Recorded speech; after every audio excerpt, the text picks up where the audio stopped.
رسول اللہ صلی اللہ علیہ وسلم کے ساتھ جتنی دشمنی کی گئی ہے اس کے اور بھی بہت سارے اسباب تھے، لیکن ان میں سے ایک بنیادی سبب بھی حسد ہی تھا۔ برادری کے لوگ یہ سوچتے تھے کہ بنو ہاشم کی جو برادری کے خاندان کے ہمارے لوگ ہیں، انہوں نے یہ چیز کہی ہم نے مان لی، انہوں نے یہ کہی ہم نے مان لی، انہوں نے یہ کہی ہم نے مان لی۔ اب ان کا ایک نوجوان کہتا ہے کہ میں نبی ہوں، ہم یہ بھی مان لیں تو ہم ان کے نیچے لگ جائیں؟ یہ کیسے ہو سکتا ہے؟ اور جو مکہ کے بڑے لوگ تھے، سردار لوگ تھے، ان کے بھی دیگر وجوہات کے ساتھ ساتھ ایک بنیادی وجہ یہ تھی، لولا نزل هذا القرآن على رجل من القريتين عظیم، ہمارے جیسے کسی سردار پہ یہ قرآن کیوں نہیں اتارا گیا؟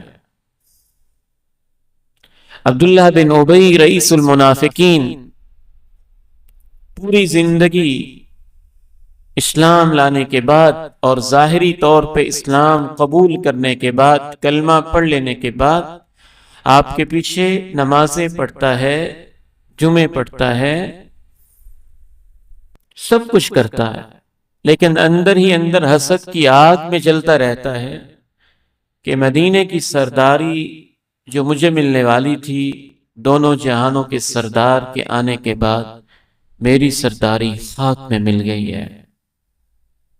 اور وہ حسد کی آگ میں جلتا رہتا ہے۔ بعض دفعہ تو حسد کی آگ یہاں تک چلی جاتی ہے کہ یہود اور اہل کتاب اس بات پہ حسد کرتے تھے کہ آخری پیغمبر ہماری نسل میں سے کیوں نہیں آیا ہے، اور یہ ہمارے چچا کی نسل میں سے کیوں آیا ہے۔ تو اس سے یہ معلوم ہوتا ہے کہ حسد امتوں کی بیماری ہے، انسانوں کو لگتی ہے،